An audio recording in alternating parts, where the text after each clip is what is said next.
James Cargo Motorcycle Shipping sponsors Under the Visor. Oh, who am I? Yes, I'm Ted Simon. I've been Ted Simon pretty much since 1959, because before that I used to work for a fellow called Ted, and so they all called me Ed. But anyway, now I'm Ted. I became Ted and I worked on newspapers for a long time. And then I got a bit tired of that, and I went and bought a ruin in the south of France and lived in it for a few years. And then I got itchy feet and I thought, it's time to see the world. I'd been around a bit, but not very far. And it came to me in 1973 that a really good way to see the world would be to ride around it on a motorcycle. And I'd never had a motorcycle and didn't know how to drive one either, but it didn't seem that that could be an obstacle since there were any number of millions of fools doing it. So I went ahead, and in 6 months later, on the 6th of October 1973, I set off with a grossly overloaded Triumph 500cc Tiger and went around the world. It took 4 years. It was much longer than I'd expected. It was a fantastic, in fact, I'd have to say it was the great event of my life. And I came back after 4 years and wrote a book with all the passion that I felt for the journey, and that seems to have communicated itself to people, and it became a very successful book, and it's still being printed and read everywhere in the world. So as a result of that, of course, you know, I've been able to do other things and write other books, and people have always been very kind to me and invited me to things, and so that's why I'm here at this hub thing.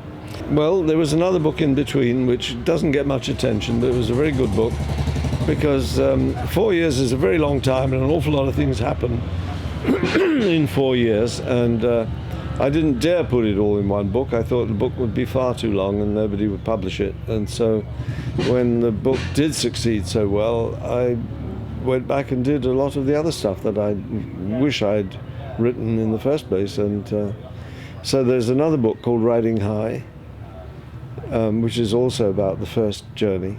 In 2000, I thought really Jupiter's Travels has been read by so many people. I think probably nearly 1 million people must have read it. I thought it would be a very good idea to show them what the world was like now after 30 years later. So it seemed, you know, I was 69 when I thought of doing this, but I felt okay, I felt fine about riding the bike, so that was a bit more eventful. I was never really hurt on the first journey, but on the second journey I did break a leg in Kenya, and I broke a collarbone in Colombia, but they were very good accidents, because wonderful things happened as a result. I found out all sorts of interesting things. So I wrote that second book, Dreaming of Jupiter, in 2004, was published, and then since then I did one other little book about riding an MP3 around England and around the UK. It was I thought it would be fun to do something very different. You know, it's the MP3 is the one with the two little wheels in the front, and I thought that would be a very appropriate book for appropriate bike for a very elderly gentleman to be tootling around in the UK, and it turned out very well, I think. The book wasn't as long as I would have liked it to be, but it was fun. It was fun. Well, that's very much because when I started out, I never had a deep interest in motorcycles. I just thought it would be a really good vehicle, and so for me, it's always, in a way, been just a vehicle for something else.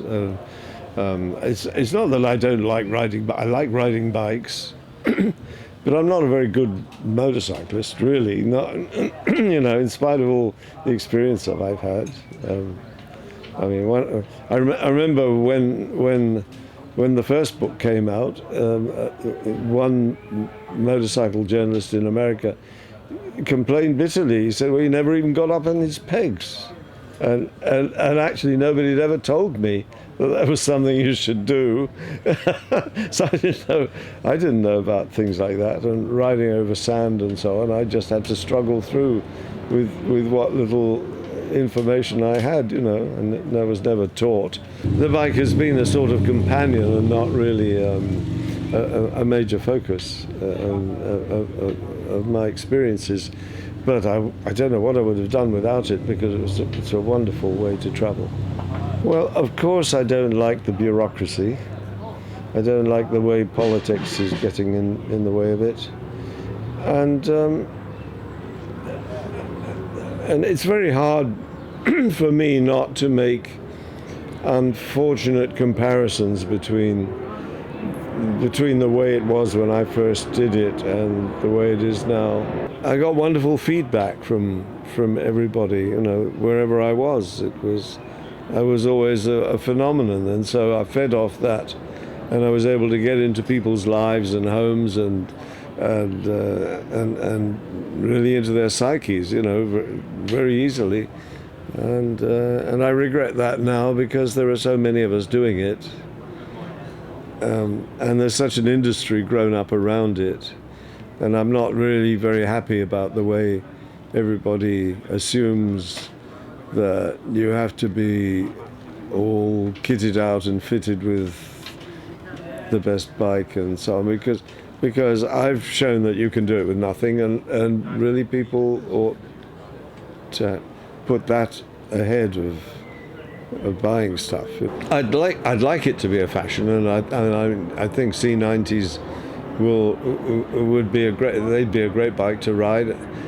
On my very first trip, I met, coming back through Afghanistan, there were two New Zealanders, two Kiwis on a C90 with all their worldly goods on the back, and they'd done perfectly well from Singapore. I'm sure they arrived in good shape.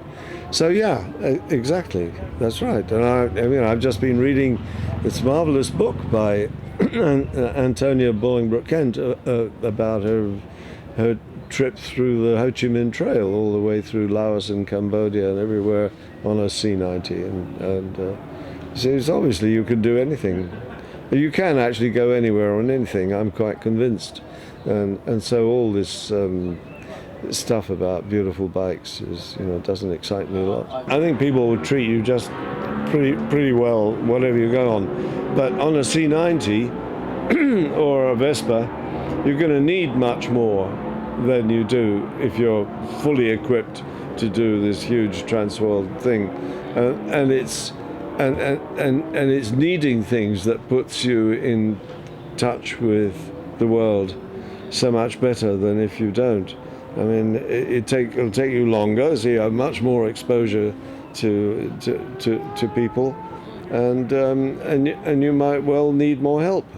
My idea was that it would be good if people could be persuaded to think more about what was going on around them while they were traveling, which means going more slowly, being more attentive, wondering about the reasons for things. Why is this food plentiful and that food is scarce, and why do people have to cut down so many trees to make charcoal? Why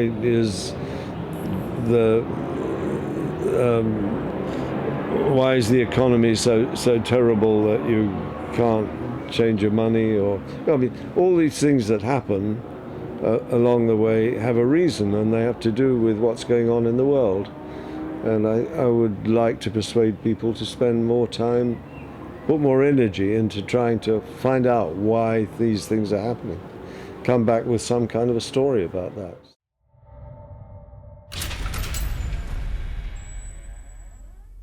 James Cargo Motorcycle Shipping sponsors Under the Visor.